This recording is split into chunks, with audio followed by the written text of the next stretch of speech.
कहानी की शुरुआत होती है सेबेस्टियन नाम के एक व्यक्ति से जो जर्मनी के एक बैंक में कैशियर का काम करता है। लेकिन एक दिन वह अपने लैपटॉप पर एक वीडियो रिकॉर्ड कर रहा था जिसमें वह हंस वेगर नाम के एक व्यक्ति की कहानी बता रहा था। हंस एक बहुत बड़ा लॉकस्मिथ था जिसने एक दुर्घटना में अपने पूरे परिवार को खो दिया था। उसने अपने परिवार की याद में 4 अनोखे लॉकर्स बनाए जिनके नाम थे द रेन गोल्ड, एडवेलक, द सीगफ्रीड और द गोटरडैम। इन 4 लॉकर्स को हंस ने इस तरह डिजाइन किया था कि अगर कोई इन्हें जबरदस्ती खोलने की कोशिश करे तो अंदर का सारा सामान जलकर खाक हो जाए। जब हंस का काम पूरा हो गया तो उसने खुद को गोटरडैम लॉकर के अंदर बंद कर लिया। लाख कोशिशों के बावजूद कोई भी इस लॉकर को नहीं खोल पाया तो इसे हंस की समाधि मानकर समंदर की गहराइयों में दफना दिया गया। सेबेस्टियन की कहानी के अनुसार हंस के बनाए 4 में से 3 लॉकर्स अब भी दुनिया में मौजूद हैं, लेकिन वे कहाँ हैं यह किसी को नहीं पता। फिर वीडियो खत्म करने के बाद सेबेस्टियन ने उसे अपलोड किया। फिर उसने अपने टेबल पर रखे एक लॉकर को खोलने का ट्राई किया और सिर्फ कुछ ही सेकंड में उसने उसे खोल भी दिया। इस पर सेबेस्टियन खुद हैरान रह गया और खुशी खुशी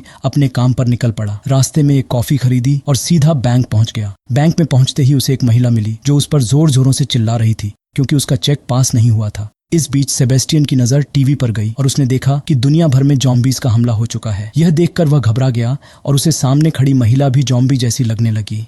डर के मारे उसने उसका चेक तुरंत पास कर दिया। लंच के समय सेबेस्टियन ने देखा कि उसके वीडियो पर किसी व्यूअर ने पहली बार कमेंट की थी, जिसे देख वह बहुत खुश हो गया था। कमेंट में लिखा था कि किसी जगह पर लॉक क्रैकिंग कंपटीशन चल रहा है तो उसे भी इसमें पार्टिसिपेट कर इसमें भाग लेना चाहिए। ये देख वह उस जगह पर पहुंच जाता है और उसने भी इसमें भाग लिया। बहुत जल्द पहले राउंड की शुरुआत हुई और सभी लोग अपने अपने लॉकर्स खोलने लगे। सेबेस्टियन इस काम में माहिर था, इसलिए वह एक एक करके सभी राउंड्स पास करता गया और फाइनल तक पहुंच गया। लेकिन फाइनल राउंड में सेबेस्टियन का सामना न्यू नाम के लड़के से हुआ। टास्क था एक बेहद कॉम्प्लिकेटेड लॉकर को 3 मिनट के अंदर खोलना। न्यू समय शुरू होते ही अपने काम में जुट गया, जबकि सेबेस्टियन शांत और बेपरवाह दिखाई दिया, जैसे उसे इस गेम की कोई परवाह ही ना हो। जब घड़ी में केवल 30 सेकंड्स बचे थे तब सेबेस्टियन ने तिजोरी को छूकर उसे महसूस किया और केवल 10 सेकंड्स में दरवाजा खोल दिया। यह देखकर सभी हैरान हो गए और तालियों की गूंज में सेबेस्टियन को सम्मानित किया गया। इस बीच सेबेस्टियन की नजर ग्वेन नाम की एक खूबसूरत लड़की पर पड़ी जिससे वह उसकी तरफ आकर्षित हो गया। लेकिन उसे अंदाजा भी नहीं था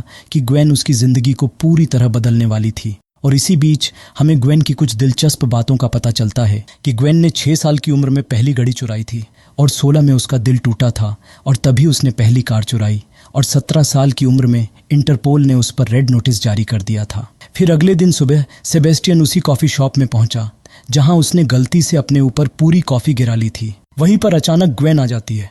ग्वेन ने उसे बताया कि उसने ही सेबेस्टियन की वीडियो पर कमेंट किया था और ग्वेन उसे ये भी बताती है कि वह एक वांटेड चोर है और दुनिया की पुलिस उसके पीछे पड़ी है। उसका अगला मिशन हंस वेगर के उन 3 लॉकर्स को चुराना था जिनका जिक्र सेबेस्टियन ने अपनी वीडियो में किया था। ग्वेन चाहती थी कि सेबेस्टियन इस मिशन में शामिल हो क्योंकि तिजोरियों के बारे में उससे बेहतर कोई नहीं जानता था। ग्वेन ने समझाया कि इस चोरी को अंजाम देने के लिए उनके पास केवल 4 दिन हैं क्योंकि उसके बाद इन तिजोरियों की लोकेशन बदल दी जाएगी। उसने सेबेस्टियन को एक एड्रेस दिया और कहा कि अगर वह तैयार है तो अगले दिन सुबह उस पते पर पहुंच जाए। क्योंकि वह हंस वेगर का बड़ा फैन था और हमेशा से उन तिजोरियों को खोलने का सपना देखा करता था, उसने ग्वेन के प्लान में शामिल होने का फैसला किया। अगले दिन सेबेस्टियन ग्वेन के बताए पते पर पहुंचा जहां उसकी मुलाकात बाकी टीम से हुई। टीम में ग्वेन के अलावा 3 लोग और थे जिनका नाम था कोरिना, रॉल्फ और ब्रैड। कोरिना हैकर थी, रॉल्फ ड्राइवर और ब्रैड गनमैन। फिर टीम ने मिलकर सेबेस्टियन को पूरा प्लान समझाया और बिना देरी किए वे पेरिस के लिए रवाना हो गए क्योंकि हंस वेगर की 3 में से एक तिजोरी रेन गोल्ड पेरिस के एक बैंक में मौजूद थी।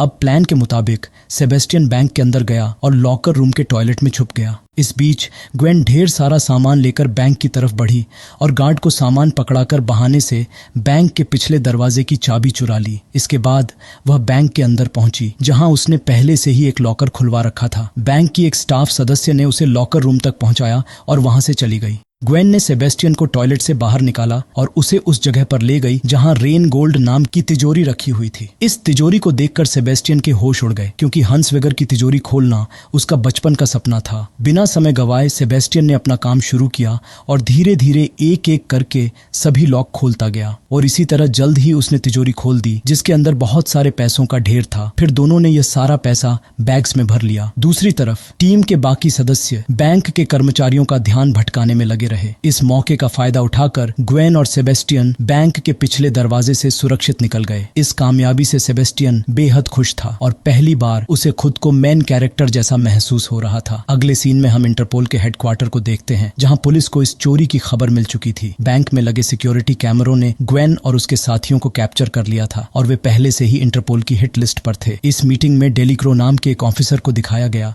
जो कई सालों से ग्वेन और उसके साथियों की तलाश कर रहा था। डेलीक्रो ने कहा, अगर इन चोरों ने वेगर की पहली तिजोरी खोल ली है तो वे बाकी 2 तिजोरियों के पीछे भी जाएंगे। दूसरी तिजोरी पराग में है। इसके बाद हम ग्वेन और उसके साथियों को देखते हैं जो अपनी इस सफलता का जश्न मना रहे थे। अब इस पार्टी के दौरान कोरिना सेबेस्टियन के पास आई और उसे किस करने की कोशिश की, लेकिन सेबेस्टियन ने मना कर दिया क्योंकि उसे कोरिना की बजाय ग्वेन पसंद थी।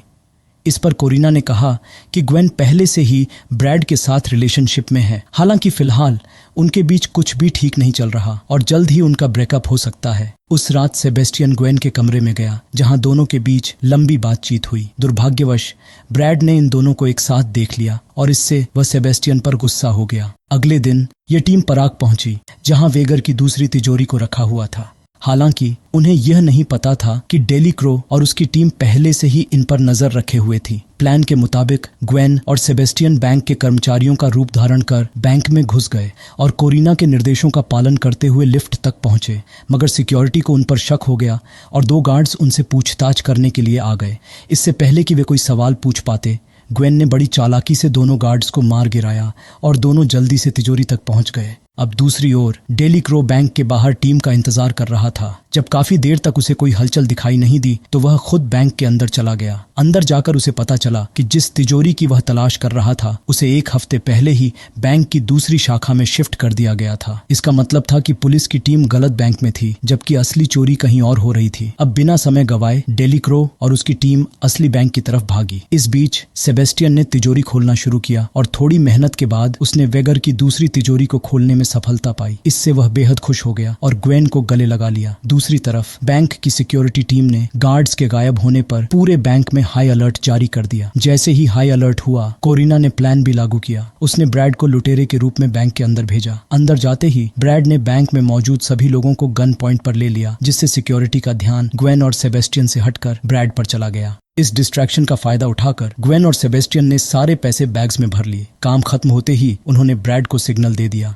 अब सिग्नल मिलते ही ब्रैड बैंक से बाहर निकलने लगा, लेकिन तभी एक सिक्योरिटी गार्ड ने उसके कंधे पर गोली मार दी। इसके बावजूद ब्रैड रुका नहीं और किसी तरह अपनी गाड़ी तक पहुंच गया। जैसे ही ब्रैड बाहर आया, बैंक में मौजूद बाकी लोग भी बाहर निकलने लगे। इस भीड़ का फायदा उठाकर ग्वेन और सेबेस्टियन भी बाहर आ गए। वे अपनी गाड़ी की ओर भागे, जहां ब्रैड ने ग्वेन को गाड़ी में खींच लिया, लेकिन उसने जानबूझकर सेबेस्टियन को बाहर धकेल दिया। ब्रैड ने ऐसा इसलिए किया क्योंकि वह ग्वेन और सेबेस्टियन को एक साथ देखकर खुश नहीं था और उसे डर था कि कहीं सेबेस्टियन ग्वेन को उससे छीन न ले। दूसरी तरफ सेबेस्टियन ने देखा कि पुलिस की गाड़ियां उसकी ओर बढ़ रही थीं। अपनी जान बचाने के लिए वह एक साइकिल लेकर वहां से भाग निकला। काफी देर भागने के बाद वह पुलिस को चकमा देकर एक ट्रेन में बैठकर पराग से बाहर निकल गया। इस दौरान ग्वेन और ब्रैड के बीच बहस हो गई। ब्रैड ने ग्वेन को समझाने की कोशिश की कि अब उन्हें सेबेस्टियन की जरूरत नहीं है क्योंकि उन्होंने वेगर की 2 तिजोरियों को लूट लिया है और उनके पास अब करोड़ों की दौलत है। ब्रैड का मानना था कि अब तीसरी तिजोरी को खोलने की जरूरत नहीं है, लेकिन ग्वेन को उसकी बातों से कोई फर्क नहीं पड़ा। उसने सेबेस्टियन के पास लौटने का फैसला किया। ब्रैड ने ग्वेन को रोकने की कोशिश की, लेकिन वह बिना कुछ सुने गाड़ी से कूद के बाहर निकल गई। थोड़ी देर के बाद ग्वेन के साथ कोरिना भी गाड़ी से बाहर आई और दोनों ने ब्रैड का साथ छोड़कर सेबेस्टियन को ढूंढने का फैसला किया। उधर सेबेस्टियन किसी तरह अपने घर पहुंचा, जहां ग्वेन और कोरिना पहले से उसका इंतजार कर रही थीं। इन्हें अपने सामने देखकर सेबेस्टियन गुस्से से अकबाबूला हो गया और दोनों से वहां से जाने को कहा। इस पर ग्वेन ने सेबेस्टियन को समझाया कि ब्रैड यह चोरी सिर्फ पैसों के लिए कर रहा था, जबकि उनका असली मकसद वेगर की 3 तिजोरियों को खोलना था। फिर ग्वेन ने सेबेस्टियन से वादा किया कि चाहे कुछ भी हो जाए वह उसका साथ कभी नहीं छोड़ेगी। यह सुनकर सेबेस्टियन शांत हो गया और तीसरी तिजोरी को खोलने के लिए राजी हो गया। इसके बाद ये तीनों स्विट्जरलैंड पहुंचे, जहां वेगर की आखिरी तिजोरी एक बड़े कसिनो में रखी हुई थी। लेकिन इन तीनों के अलावा स्विट्जरलैंड में कोई और भी मौजूद था और वो था डेलीक्रो। इस बार डेलीक्रो ने फैसला किया कि वो इन चोरों को कसिनो के अंदर घुसने देगा और उन्हें रंगे हाथों पकड़कर गिरफ्तार कर लेगा। इसी बीच डेली क्रो की टीम ने कोरिना की रेडियो फ्रीक्वेंसी को टैप करके यह पता लगाया कि उस तिजोरी को खोलने के लिए ग्वेन और सेबेस्टियन शाम 5 बजे कसिनो के अंदर जाएंगे। अब डेली क्रो ने पूरे 8 घंटों तक इंतजार किया और जैसे ही घड़ी में 5 बजे वह अपनी टीम को लेकर अंदर गया और कसिनो की मालकिन से उस तिजोरी के बारे में पूछा। इस पर उस महिला ने जवाब दिया कि कुछ घंटों पहले इंटरपोल ने मुझे खबर दी थी कि वेनर की वह आखिरी तिजोरी चोरों के निशाने पर है और बेहतर यह होगा कि मैं उसे किसी सुरक्षित जगह पर शिफ्ट कर दूं। दरअसल 8 घंटे पहले कोरिना ने एक इंटरपोल अधिकारी बनकर कसिनो की मालकिन को कॉल किया और उसे यह झूठी जानकारी दी। इस जानकारी के आधार पर कसिनो की मालकिन ने एक सिक्योरिटी कंपनी से संपर्क किया ताकि वे तिजोरी को किसी सुरक्षित स्थान पर शिफ्ट कर सकें। लेकिन तिजोरी को शिफ्ट करने का काम कोई सिक्योरिटी कंपनी नहीं बल्कि ग्वेन और सेबेस्टियन कर रहे थे। अब यहाँ डेली क्रो को समझ आया कि कोरिना ने जानबूझकर अपनी बातें लीक की थीं ताकि वह पुलिस को गुमराह करके इस चोरी को अंजाम दे सके। इसके बाद हम ग्वेन और सेबेस्टियन को देखते हैं जो उस तिजोरी को एक ट्रक में लेकर काफी दूर निकल चुके थे और अब सेबेस्टियन इस आखिरी तिजोरी को भी खोलने वाला था। वहीं दूसरी ओर ब्रेड और उसका साथी कसिनो के बाहर ग्वेन और सेबेस्टियन का इंतजार कर रहे थे ताकि वे उस आखिरी तिजोरी को उनसे चुरा सकें। पर जब काफी देर तक उन्हें कोई हलचल दिखाई नहीं दी तो उन्होंने ग्वेन के फोन को ट्रैक किया और तब यह खुलासा हुआ कि ग्वेन और सेबेस्टियन ने पहले ही वह तिजोरी चुरा ली है। इस बात का पता लगते ही वे तुरंत उन दोनों के पीछे निकल पड़े। इसी बीच कोरिना ने अपने सिस्टम पर ब्रेड के फोन को ट्रैक किया जो तेजी से ग्वेन और सेबेस्टियन की ओर बढ़ रहा था। पर अभी वह इस बात की जानकारी ग्वेन को दे पाती उससे पहले पुलिस ने उसे चारों तरफ से घेर लिया और उसे सरेंडर करने को कहा। लेकिन गिरफ्तार होने से पहले उसने किसी तरह ग्वेन तक एसएमएस से खबर पहुंचा दी और फिर अपने फोन को गाड़ी के नीचे डालकर उसे नष्ट कर दिया। लेकिन वहीं दूसरी तरफ सेबेस्टियन ने इस आखिरी तिजोरी को भी खोल दिया था और इसे खोलकर वो बहुत ही खुश हो गया था क्योंकि उसने फाइनली अपना सपना पूरा कर लिया था।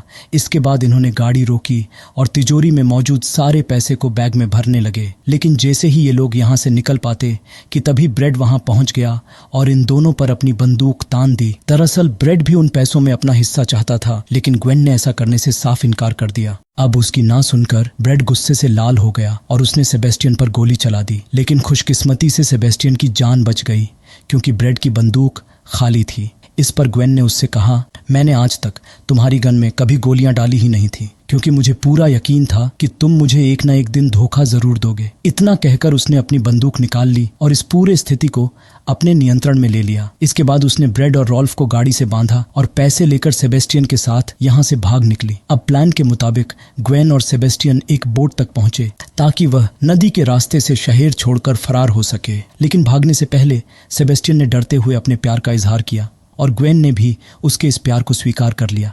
लेकिन इससे पहले कि दोनों यहाँ से भाग पाते डेलिक उनका पीछा करते हुए यहाँ तक आ पहुंचा। यहाँ उसने ग्वेन और सेबेस्टियन पर अपनी बंदूक तान दी और उन्हें सरेंडर करने को कहा। लेकिन ग्वेन ने ऐसा करने से इनकार कर दिया और अपनी गन निकालकर डेल क्रो पर तान दी। यहाँ उसने डेलिक से कहा, मैं सरेंडर करने के लिए तैयार हूँ लेकिन इसके बदले में तुम्हें सेबेस्टियन को छोड़ना होगा। अब डेलिक के पास कोई और चारा नहीं था इसलिए उसने इस ऑफर को स्वीकार कर लिया और सेबेस्टियन को यहाँ से जाने की अनुमति दे दी।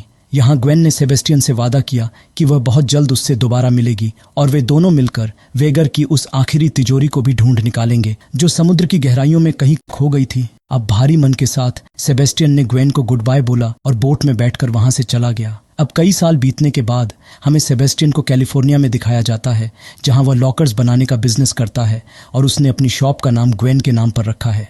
अब एक दिन सेबेस्टियन के पास एक कपल आता है और उसे एक तिजोरी का नक्शा दिखाकर पूछता है कि क्या तुम इस तिजोरी को खोल सकते हो। अब इस नक्शे को देखकर सेबेस्टियन काफी खुश हो गया क्योंकि यह कोई ऐसी वैसी तिजोरी नहीं बल्कि वेगर की वो आखिरी तिजोरी थी जो समुद्र में कहीं गुम गई थी। यहाँ सेबेस्टियन इस मिशन के लिए तैयार हो गया और इसी के साथ यह शानदार मूवी यहाँ पर खत्म हो गई। तो बस ये था इस पूरी मूवी का एक्सप्लेनेशन। अब आप कमेंट में ज़रूर बताना कि क्या आपने इस मूवी को देखा है और अगर आप ऐसी ही और मूवी की एक्सप्लेनेशन देखना चाहते हो तो कमेंट में वो भी बता देना। बाकी अगर ये वीडियो अच्छी लगी हो तो वीडियो को लाइक, शेयर और चैनल को सब्सक्राइब करते जाना। तो मिलते हैं अगले वीडियो में, तब तक के लिए अपना ध्यान रखना। Bye bye, Radhe Radhe.